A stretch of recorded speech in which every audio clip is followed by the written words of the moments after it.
Okay, here we go. Okay, this is take 2 of this story of Hiawatha. We're in chapter 16. This is the sixth part of my little series of reading the story of Hiawatha from this book that I downloaded. And you might be hearing cats making noises because I have a bunch of black cats, and one's upset because she's just upset. And then I got a Samuel right here. He wants to be petted, and he's what, 10 months old? Yeah. Okay, so we are reading 16, PAU-PUK-KEEWIS. PAU-PUK-KEEWIS. Okay. You remember how PAU-PUK-KEEWIS danced the badger dance at Hiawatha's wedding, and how, in his wild leaping and whirling at the edge of the big seawater, he tossed up the mighty sand dunes of the Waju. And you remember also how the warriors all disliked PAU-PUK-KEEWIS and called him an idler coward, for they knew his heart was bad within him. Only the women cared for PAU-PUK-KEEWIS. The women were deceived by his handsome face and his costly dress. One morning PAU-PUK-KEEWIS came in search of adventure to the village, and found all the young men gathered in the wigwam of Iago, listening to the wonderful stories of old Iago, always told when anyone would hear him. He was telling about Oji, the summer maker, climbing into the sky and make a hole in heaven that let out the warm and pleasant weather of the summer months. He was describing how the otter tried first, then the beaver, lynx, and badger, all of them climbing to the top of the highest mountain and hitting their heads against the sky. They cracked it open. They cracked it, but they didn't break it, said Iago. And then Oji, the weasel, came, and the wolverine helped him to make ready for the trial. Oji climbed to the top of the mountain, and the wolverine went with him. The wolverine crouched like a grasshopper on the top of the mountain, with his legs all drawn up beneath him like a squirrel or a cricket. He leapt as hard as he can, and was able to, and as hard as he leapt as hard as he was able to at the sky.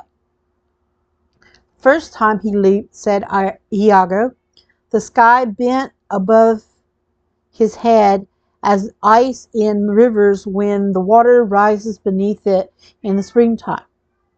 The second time he leapt, the sky cracked open and he could see the light of heaven shining through. The third time he leapt, crash, the sky broke into bits above his head, and he disappeared into heaven, followed closely by the valiant weasel, who tumbled into heaven after him, and he was called the Summer Maker ever since. "Hark you," cried PAU-KEEWIS, bursting through the door of the wigwam. "I am tired of all this talk. I am tired of Hiawatha's endless wisdom. Listen to me. You shall learn something more interesting than old Iago's stories. Watch, and I will teach you all a splendid game. From his pouch he drew forth all the pieces used in the game of bowl and conkers, bowl and counters. There were 13 in all, and 9 were painted white on one side and red on the other, while 4 were made of brass, one side polished and the other one painted black. On 9 of the 13 pieces were painted pictures of men or ducks, serpents, and PAU-PUK-KEEWIS took them all in a wooden bowl and tossed them out, explaining that the score was counted great or little according to the way the pictures and the colors fell upon the ground. Curious eyes stared at him as he shook and tossed the counter. He shook and tossed and counted the pieces until the Indians were drawn into the game one at the other, and they sat there playing for prizes of weapons, fur, and wigwams through the rest of the day and through the night until the sun rose again. But by that time, the clever, lucky PAU-PUK-KEEWIS had won everything they owned: deerskin shirts, wigwams, pipes, ermine robes, and all sorts of weapons, and he chuckled to himself. Then the crafty PAU-PUK-KEEWIS said to them, "My wigwam is lonely, and I want a companion in my wanderings. I want a slave. I will risk all the wigwams and furs and robes, everything that I have won, against the nephew of Iago, that young man who is standing yonder. But if I win again, he shall be my slave for life." "Done," cried Iago, his eyes glowing like coals beneath his soggy brows, and he seized the bowl and shook it fiercely, throwing out the pieces on the ground. PAU-PUK-KEEWIS counted, took the bowl and threw it in his turn, and his throw was far more lucky than that of old Iago. "The game is mine," cried PAU-PUK-KEEWIS, smiling as he rose and looked about him, and heaping all the robes and feathers, wigwams, weapons in his arms of Iago's nephew, his slave. "Carry them to my wigwam yonder," said PAU-PUK-KEEWIS, "and wait there until I have need of you." And he left the tent, followed by angry glances of all the other players, who had lost all their fine furs and wigwam belts, and even the pipes that they had been smoking. PAU-PUK-KEEWIS strolled through the sunny morning singing to himself, for his new wealth made him very happy, and soon reached the farthest wigwam of the village, which is the home of Hiawatha. No one was there, only Kahagi the raven, tied to the ridgepole, screaming and flapping his wings, watching Kakoi with glaring eyes. "All are gone," said PAU-PUK-KEEWIS, thinking of new mischief as he spoke. "All are gone, and they have left the lodge for me to do with as I choose." He seized the raven by the neck and whirled him around in the air like a rattle until the bird was strangled, and he left him dangling from the ridgepole as an insult to Hiawatha. It has some other words, but I don't want to say them much. Okay. Then he went inside and threw everything in the wildest disorder, piling together all the kettles and bowls and all the skins, buffalo robes, and that he could find as an insult to Minnehaha and to Nokomis. And he ran off through the forest, whistling and singing, much pleased at what he had done. He climbed the rocks that overlooked the big seawater and rested lazily upon his back, gazing up at the sky and listening to the splash of the water on the beaches beneath him. The seagulls fluttered above him in great flocks, very curious to know what he was doing, and before they could get out of his way, he got rid of them by tens, 20s, and had thrown them over the cliff down to the beaches. One of the seagulls, who was perched on a crag above, shouted out, "It is PAU-PUK-KEEWIS, PAU-PUK-KEEWIS, and he is killing us by the hundreds. Fly quickly and send a message to our brother. Hasten and bring forth the news to Hiawatha." Okay, now we go to 17. The hunting of PAU-PUK-KEEWIS. When Hiawatha heard of the mischief that PAU-PUK-KEEWIS had worked among the gulls, he was very angry indeed. But when he discovered the wrecked wigwam and the body of the raven, and heard how PAU-PUK-KEEWIS had despoiled Iago and his friends of their robes, pipes, wigwam, he swore that he would kill PAU-PUK-KEEWIS with his own hand.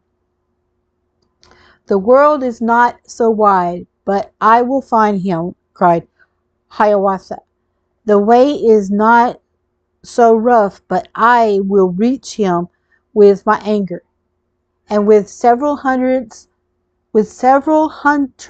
Hiawatha set upon the trail of PAU-PUK-KEEWIS.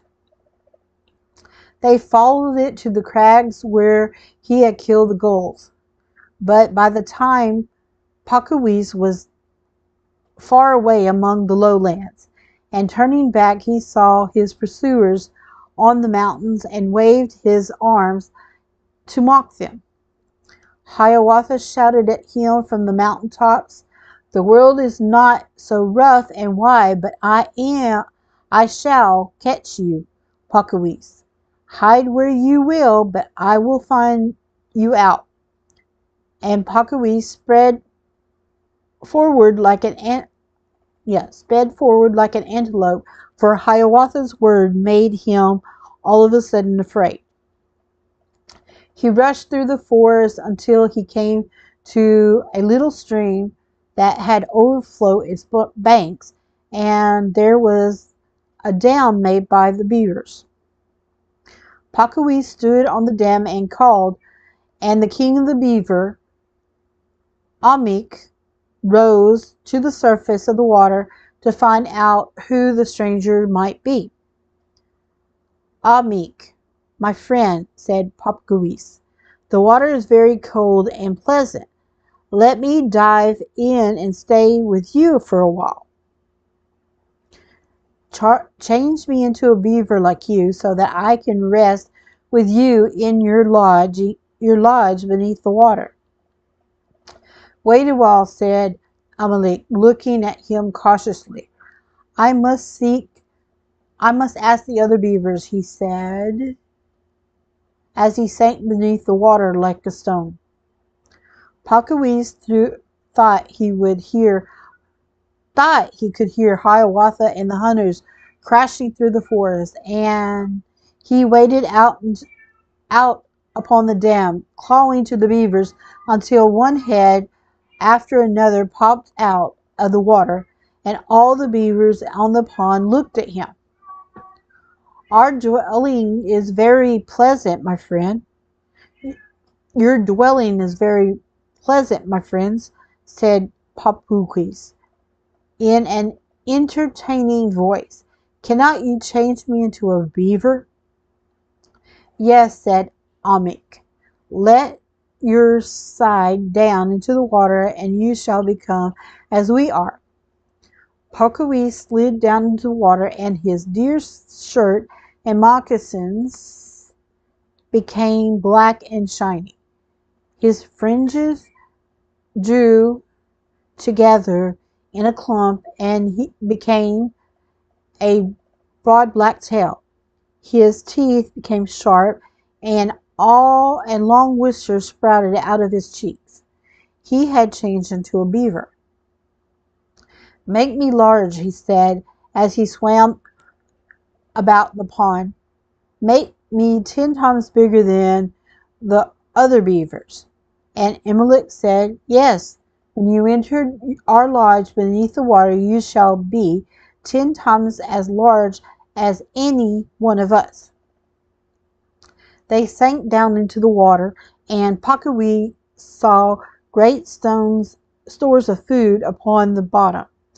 He entered the lodge and came beside it above the surface of the water, and the lodge was divided into 2 large rooms, with ledges on which the beavers slept. There they made PAU-KEEWIS 10 times larger than any other beaver, and said to him, Thenceforth you shall rule over all the rest of us, and be our king. But PAU-KEEWIS had not been sitting long upon the throne of the beavers when he heard a voice of the beaver watchman call out from among the water lilies, Hiawatha, Hiawatha. There was a shout of noise of rending branches, and the water sucked out of the beaver's lodge and left it high and dry. Their dam was broken. The hunters jumped on the roof of the lodge, broke a great hole in it, through which the sunlight streamed as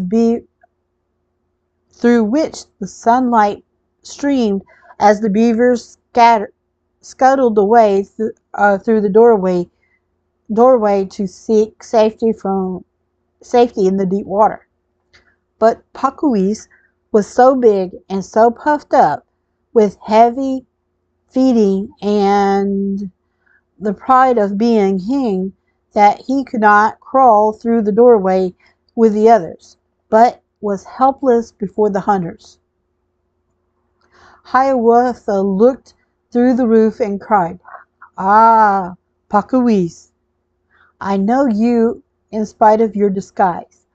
I said that you could not escape me. And Hiawatha and his hunters beat PAU-KEEWIS with their heavy clubs until the beaver's skull was broken into pieces. I have to put that on there. This is getting dark. 6 tall hunters bore the body homeward, and it was so heavy that they had to carry it slung from the poles and branches that rest on their shoulders. But when the body of PAU-KEEWIS, but within the body, PAU-KEEWIS was still alive, though it felt exactly as a man. And at last, with great effort, he gathered himself together, left the beaver's body, and assumed once more his own form. He vanished into the forest. Hiawatha saw the figure as it stole away amidst the shadow of the pine trees. With a shout and a leap on his feet, he gave chase for all his hunters, who followed the flying PAU-KEEWIS as the rain follows the wind.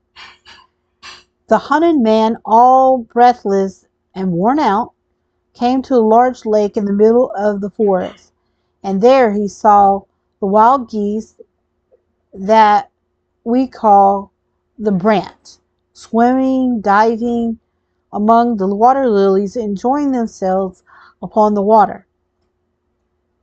"Oh, brothers," called PAU-KEEWIS, "change me into a brant with shining feathers and 2 strong wings to carry me wherever I go, and make me 10 times larger than any of you." At once they changed him into a giant brant, 10 times larger than the others, and with a loud cry and clamor of the wings, they rose in the air and flew high up into the sunlight.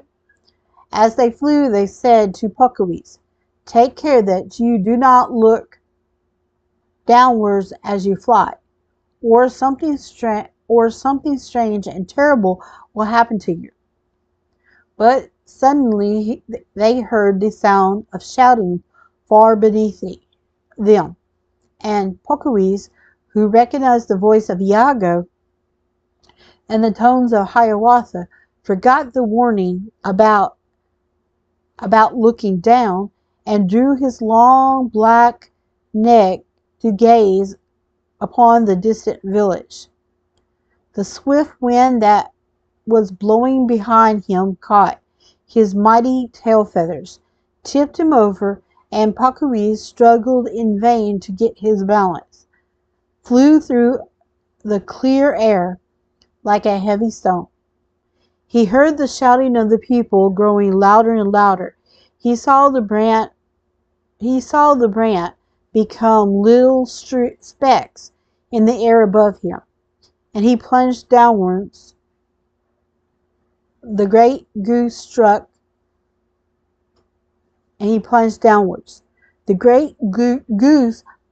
the ground with a heavy, sudden thud and lay there.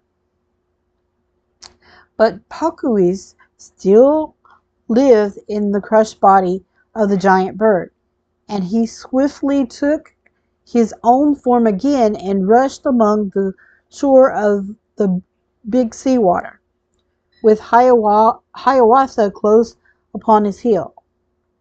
Hiawatha shouted at him as they ran, "The world is not so rough and wide, but I shall catch you, PAU-KEEWIS. Hide wherever you will, but I shall reach you with my anger." And he was so close to PAU-KEEWIS that he shot out his right hand to seize him by the shoulder. PAU-KEEWIS spun around in a circle, whirled the dust in the air, and leaped into a hollow tree, where he changed himself into a serpent and came gliding out among the roots.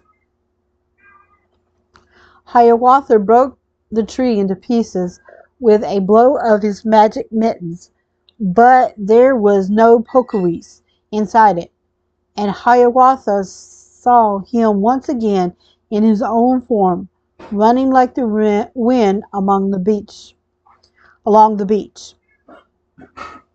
They ran until they came to the painted sandstone rocks where the old man of the mountain has his home. And the old man opened the doorway of the rocks and gave PAU-KEEWIS a hiding place in the gloomy caverns underneath the mountains, shutting the rock doorway with heavy crashes as Hiawatha threw himself upon it. With his magic mittens, Hiawatha knocked great holes in the rock, crying out in tones of thunder, "Open, open, I am Hiawatha." But the old man of the mountain did not answer. When Hiawatha raised his hands to heaven and implored the lightning and the thunder to come to his aid, and break the rocks of the sandstone into fragments, the lightning and the thunder came snarling and rumbling over the big sea and at the call of Hiawatha. Together, Hiawatha and the lightning split the rock doorway into fragments, and the thunder boomed among the cavern, shouting, "Where is PAU-PUK-KEEWIS?" PAU-PUK-KEEWIS lay dead. Well, give me a second. Sorry about that.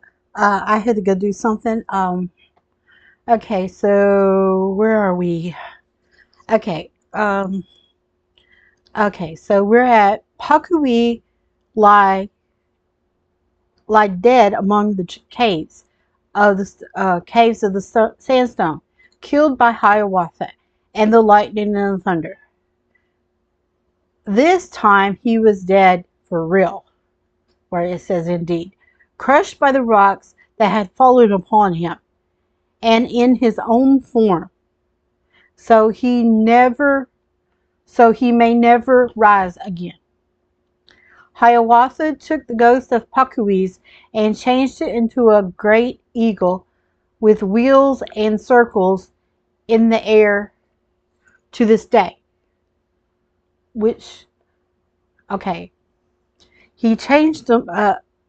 Hiawatha took the ghost of PAU-PUK-KEEWIS and changed it into a great eagle that wheels and circles in the air to this day, screaming from the mountain peaks and gliding in the great slants over deep and empty valleys.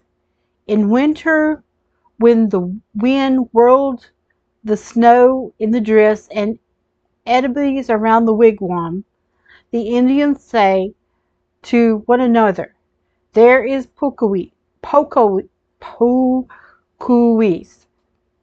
come from the mountain to dance once among the villages." And when we see the great hills of snowdrifts heaping high and white by winter's wind, we may think of PAU-PUK-KEEWIS and his dancing among the sand dunes. Okay, I'm going to stop this episode right here because that's the 3. The next one is going to have 4. I think that's what it has, 4. But this is where I'm going to stop.